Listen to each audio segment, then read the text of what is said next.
Yeah. And How so? well, because it's difficult to not picture your son in that situation. You know, it's difficult to not picture. I keep telling everybody that being a dad is such a pansy, dude. Like it's like No, an man, emotion, it's like important. an emotional pansy, dude. Because every time, like I'll be out on the route or whatever, right? I'll see a kid playing around, dude. I imagine Alexander, you know. I imagine my son, and then or I see like a kid, you know, walking around crying or whatever, and I imagine my son. Or every time somebody tells me a story about a shitty ass dad or whatever, right? And they tell me about the pain of the child that went through that. You know, I imagine my son going through that.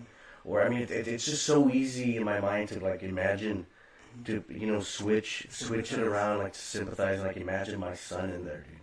And dude, when seeing this, man, it's difficult, man. Yeah, it's It's hard, difficult, man. especially like and it fits with the conversation that we're having, because when we are talking about how many people are walking around just destroyed, right? Just destroyed just because somebody wasn't there, dude. Yeah.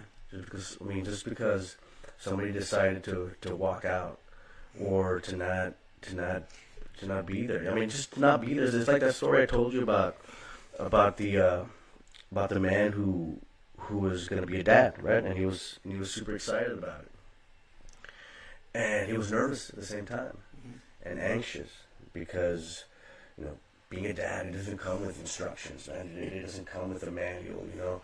And he was nervous. You know, what if I fuck up? What if I'm not doing something right? What if I, screw him up along the way? What if my bad habits, rub off on him? What if my, neuroses rub off on him? What if I, inadvertently, unwittingly just give him all of my insecurities? Yeah. What if I do? I mean, you think about those things, man. And he had a friend who was a psychologist, right? And he goes up to his friend and he tells him, "Okay, look, I'm excited about being a dad. I'm anxious. I'm nervous. And I need a piece of advice, man. That's gonna get me, feeling good about this, right?" And his psychologist friend tells him, it's simple, 3 words, man. Just be there. Just be there. Be there for your boy. Be there for your daughter. Just be there. Just be. Everything will sort itself out. You'll figure it out, man. You'll figure it out along the way. But just be there, dude. The last thing you want is to unleash another kid into the world that doesn't feel like they're loved, that has a hole right through his heart that they're trying to fill up with all other kinds of pleasures. It's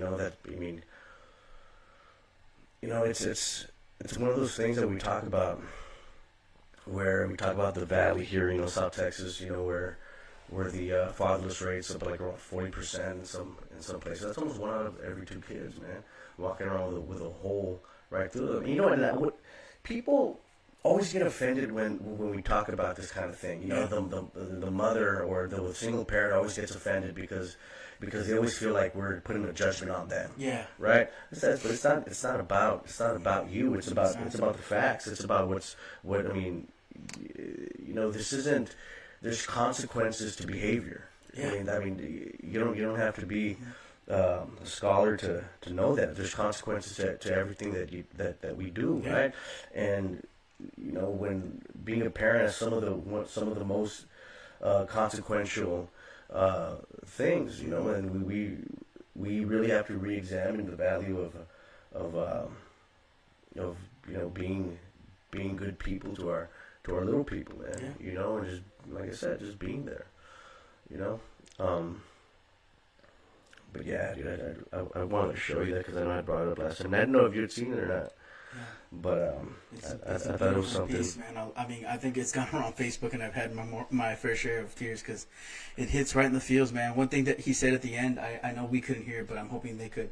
I think it was something like, when he says, "Why doesn't my father love me?" Or "Why doesn't my father want me?" Yeah, why does my father want me? Yeah. Not being wanted. Wow, it's ugly, man.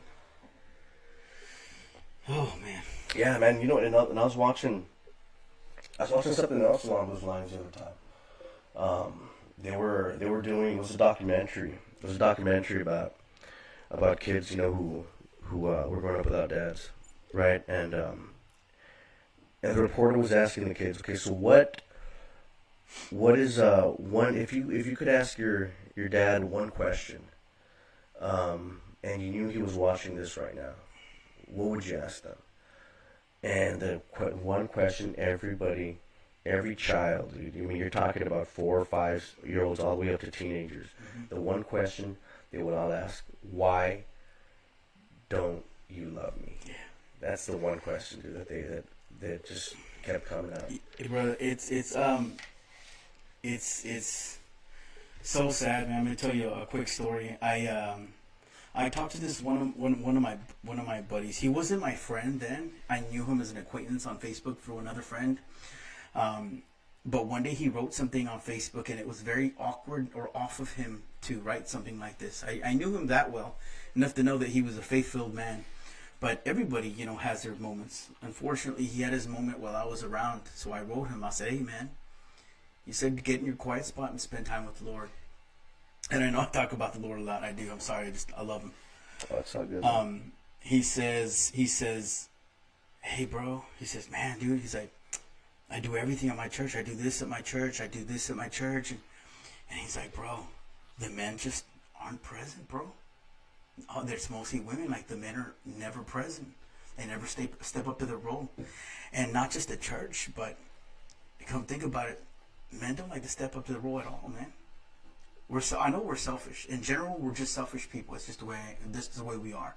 I want to go home and sleep, or I don't want to get up and shut the lights off, or I don't want to get the baby. You get the baby. You know what I mean? But being married means serving your spouse. I mean, you're supposed to be married when you have kids in general. You know what I mean? But being a husband means serving your spouse, bro. Doing everything that makes them happy, and that in turn shows them the example of serving them in return. You know what I'm saying? And being present, man.